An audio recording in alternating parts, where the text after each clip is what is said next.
Jalan Teater Indonesia, main-main di museum, saya dan teman-teman ingin mencoba mengeksplorasi museum. pertunjukan inklusif berbasis teater museum.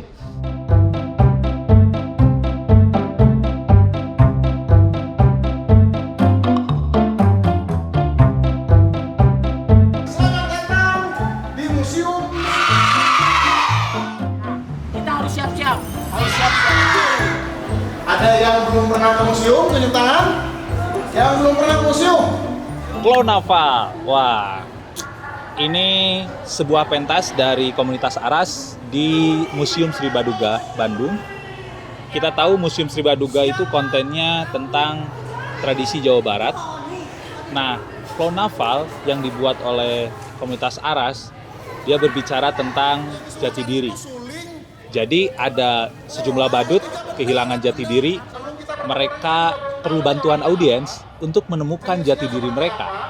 Mereka berkeliling tuh di sekitar museum sampai akhirnya ketahuan jati diri mereka itu siapa. Dan siapa yang membantu mereka, para badut itu? Audiens. Apa? Oh, tanahnya longgar, cangkulku. Ini menyasar audiens siswa SD, SMP, dan juga difabel ya. Lalu yang kedua adalah ciri khas dari semua pertunjukan ini adalah selalu memberikan konteks yang jelas pada pengunjung ketika mereka datang ke museum. Misalnya di Clownafal itu mereka pengunjung diberikan konteks yang jelas bahwa mereka akan membantu para badut untuk menyelesaikan problem ya. Lalu audiens dengan badut itu berpetualang ya. Lalu dalam petualangan itu mereka mengenal, mempelajari, merefleksikan, bahkan membuat karya dari materi-materi yang ada di Museum Sri Baduga. Kebayang tadi yang dapat buat apa? Oh, ternyata buat main ya. Saya akhirnya menjadi tahu bahwa saya sebetulnya adalah orang Jawa Barat dan saya harus mencintai budaya lokal Jawa Barat. Terima kasih. Main-main di museum.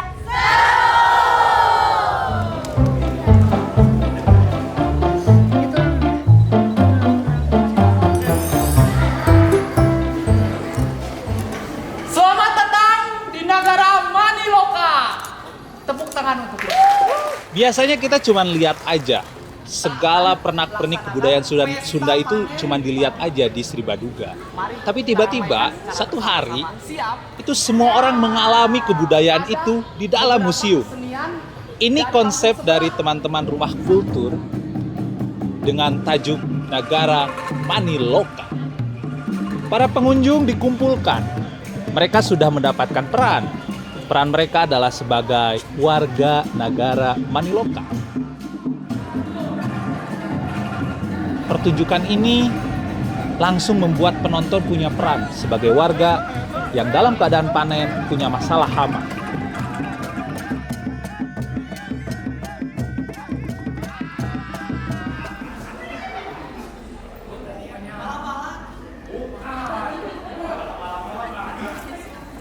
Rumah Kultur ini dengan cerdik saya kira ya mengajak audiens untuk mengenal manuskrip itu ya dalam konteks menyelesaikan problem lingkungan tadi.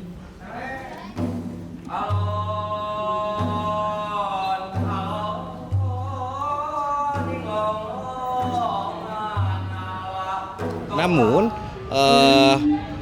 dalam pertunjukan ya Rumah Kultur membuat konflik bahwa solusi dari masalah lingkungan itu terdapat di dalam sebuah kitab. Cuma kitabnya itu hilang atau sudah tidak utuh karena sudah rusak. Maka kerja selanjutnya dari audiens adalah dia diajak untuk menuangkan pikiran ya untuk menyelesaikan problem lingkungan, dan saya kira di sini keberhasilan dari pertunjukan adalah audiens berhasil ya teraktivasi untuk menuangkan solusi-solusi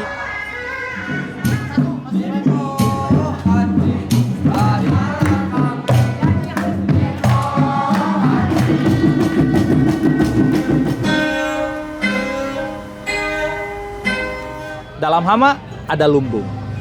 Dalam persoalan pertanian, masalahnya hama ada lumbung. Persoalan audiens yang banyak, lumbungnya apa? Itu menjadi satu pertanyaan besar yang ada dalam pertunjukan ini. Ini adalah pertunjukan dari kami, Nagara Maniloka. Terima kasih.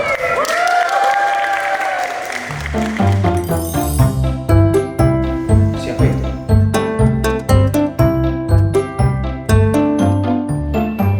Di pertunjukan yang ketiga, ini berjudul Di Persimpangan Waktu, karya Hobi Berteater.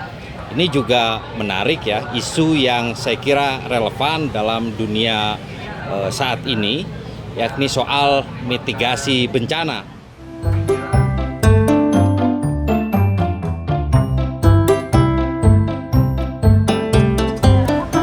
Tapi yang menarik, ini dikemas dalam sebuah drama yang secara tidak sadar publik itu masuk dalam drama tersebut gitu. Kita ketemu banyak tokoh, kita ketemu banyak konflik, dan penonton dilibatkan dalam cerita. Apakah kalian tahu apa itu sesar Lembang? Manusia purba datang ke masa kini. Konflik awalnya itu, penonton diajak untuk membantu manusia purba ini menemukan jalan untuk pulang. Tapi ketika dia bersama penonton mencari jalan pulang, dia bertemu dengan ilmuwan yang ngasih tahu bahwa teorinya benar, ada semacam pergantian ruang dan waktu. Terus dia juga bertemu dengan seorang kolektor. Nah, ini yang paling menarik. Ada tokoh antagonis ya dalam persoalan geologi ini gitu. Ini tuh juga dihadirkan secara kritis. Terus kemudian akhirnya endingnya dia nemuin jalan pulang lah ceritanya.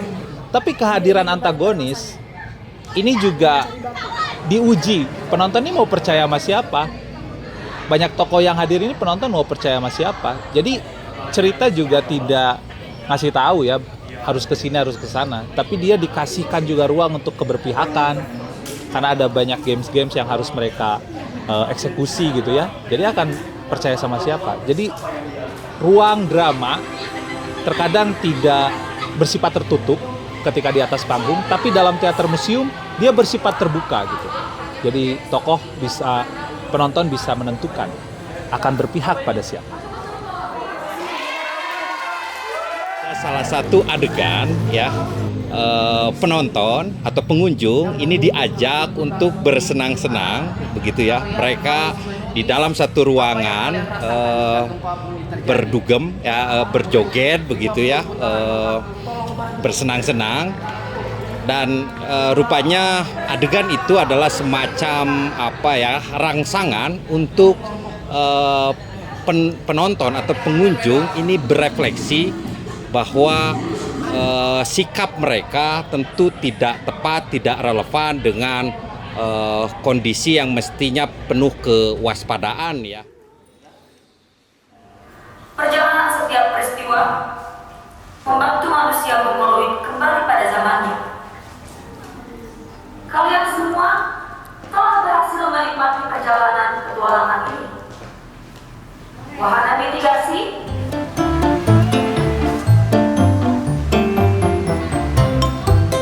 Nah, ini pertunjukan yang seru ya. Banyak banget aktivitas dalam pertunjukan ini. Finding Gablo. Menemukan gajah blora, gajah blora. Ini hasil kreasi teman-teman pendidikan khusus UPI yang memang audiensnya juga khusus tunarungu ya, teman-teman yang tidak bisa mendengar. Di antara pertunjukan-pertunjukan yang lain, pertunjukan Finding Gablo ini merangsang penonton untuk memproduksi banyak karya. Jadi pengetahuan tidak lagi dihafal begitu ya, tapi mereka langsung diekspresikan melalui karya-karya yang mereka buat ya. Misalnya membuat kalung, merancang puzzle dari gajah, lalu yang terakhir adalah membuat lukisan. Pertunjukan ini agak sedikit berat ya dari segi penciptaan karena audiensnya mungkin yang jarang tersentuh oleh pertunjukan teater ya. oleh permainan teater teman-teman difabel rungu. Dan cara komunikasi pun tentu saja tidak menggunakan suara, tapi menggunakan bahasa isyarat. Jadi sejak awal sampai akhir pertunjukan ini bisa dibilang sunyi ya, pertunjukan yang menggunakan bahasa isyarat. Jadi ketika empati terhadap gajah blora ini ditemukan kenapa dia punah, penonton diajak untuk menggambar hewan kesukaan mereka dan kayak campaign bahwa mari kita selamatkan hewan-hewan ini jangan sampai dia punah seperti gajah blora.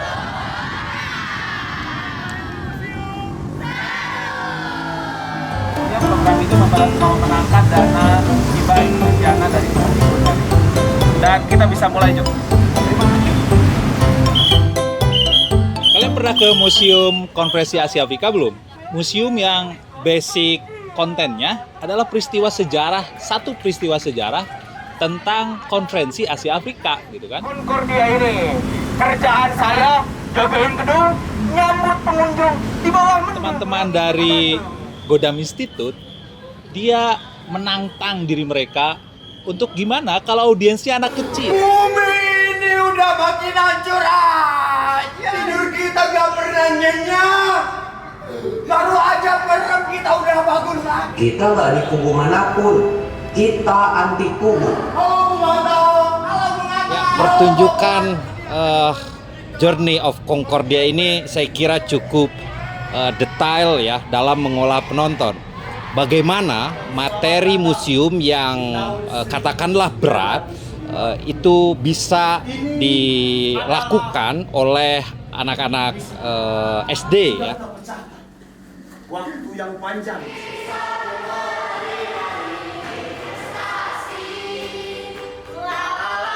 Premisnya atau tujuan dari pertunjukannya bagaimana menciptakan hero di kepala anak kecil. Mereka dibimbing oleh agen rahasia, seorang man in black untuk menyelamatkan Soekarno. Jadi hero-hero ini akan bekerja sama dengan agen rahasia menyelamatkan konferensi Asia Afrika. Dan masalahnya kita tadi ada di hurufnya hilang ya.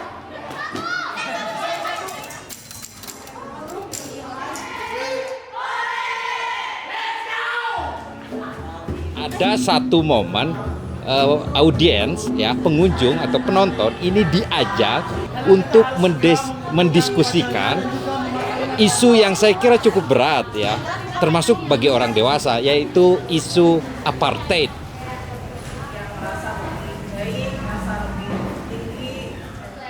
Ambil jalan.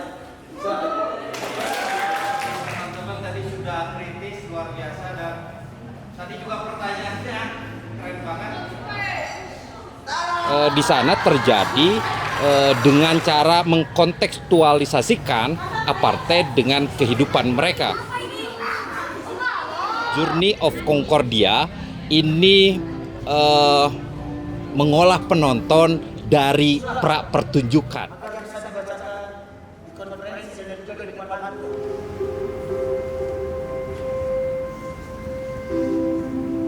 Sebagai Presiden Republik Indonesia dan atas nama 80 juta rakyat Indonesia mengucapkan selamat. Dari pertunjukan ini kita belajar bahwa konten museum ini terlalu dewasa rata-rata ya, dan konten museum untuk anak juga menarik sebenarnya gitu.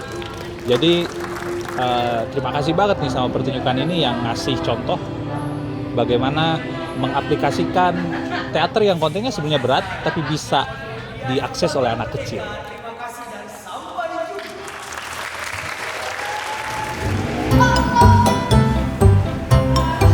Selamat datang di Museum Konferensi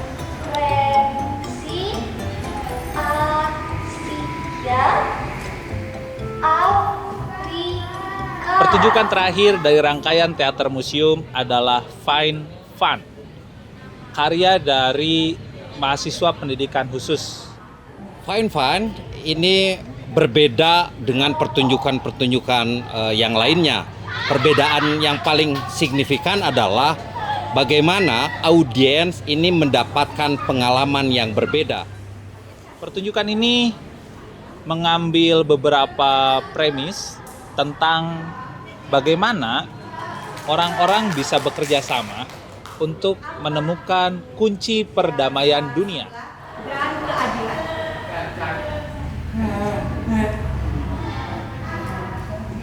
Jadi, audiens tunarungu diberikan pada babak pertama diberikan instruksi arahan bagaimana permainan dimulai. Mereka diminta untuk menemukan pos-pos permainan, pos-pos peristiwa yang nanti di sana mereka akan diberikan challenge tertentu sampai akhirnya mendapatkan keping, koin, kode yang nantinya bisa membuka kotak perdamaian. Sesuai juga dengan namanya Fine, banyak sekali rangsangan ajakan kepada audiens atau pengunjung ya untuk menemukan secara mandiri. Jadi materi-materi museum tidak disampaikan secara hierarkis gitu ya, tapi juga ditemukan sendiri oleh audiensnya dengan cara yang menyenangkan.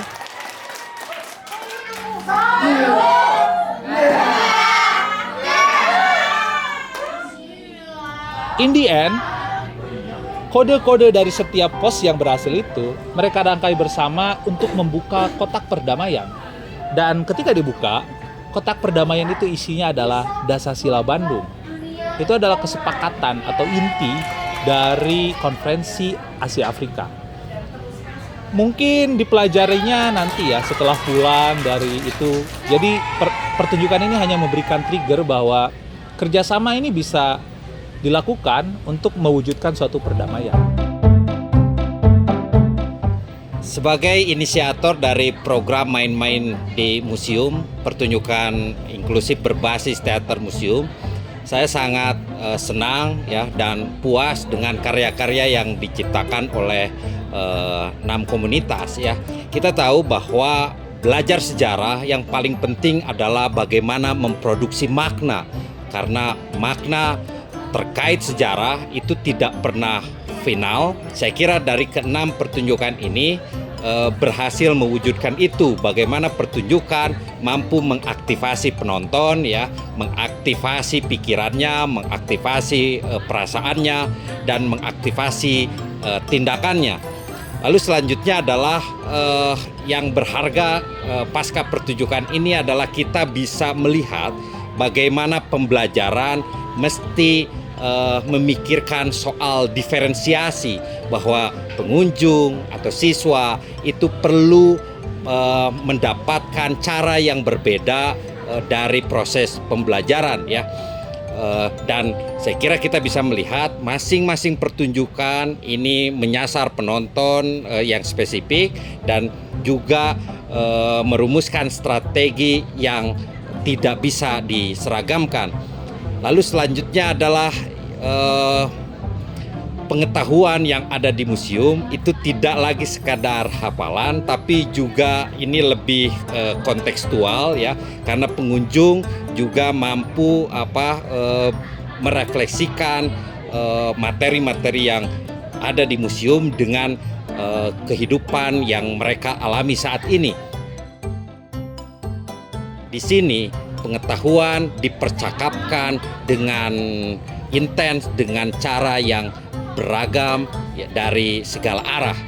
Dan yang paling penting adalah pembelajaran di museum menjadi sangat menyenangkan ya, karena mereka audiens tanpa sadar sedang diajak untuk belajar ya, tapi mereka tidak terbebani ya untuk mengikuti pembelajaran. Nggak kerasa ya, proses panjang ini rupanya membuahkan beberapa hasil yang cukup menggembirakan. Ada 1.000 pengunjung terlibat dalam program ini. Lalu 3 museum bersedia keluar dari zona nyaman dan membuat beragam arena permainan museum baru. Ada 6 komunitas yang terkenalkan dengan metode teater museum. Dan ini semua cukup menggembirakan, dan kami kira main-main yang pertama ini adalah prototipe penting bagi teater di ruang publik, bagi teater museum terutama di Kota Bandung. Dan kami juga menanti sebetulnya bagaimana museum-museum lain bisa mencoba metode teater ini gitu, metode ini. Terima kasih buat semua kolaborator yang telah bekerja sama, pihak museum yang telah mau membuka ruang bagi program ini, dan tentu saja para pengunjung. Tanpa para pengunjung, pertunjukan ini tidak berhasil ya. Dan para pengunjung telah memproduksi banyak gagasan, memproduksi banyak pengetahuan baru di museum gitu. Dan ini sangat menggembirakan. Terima kasih.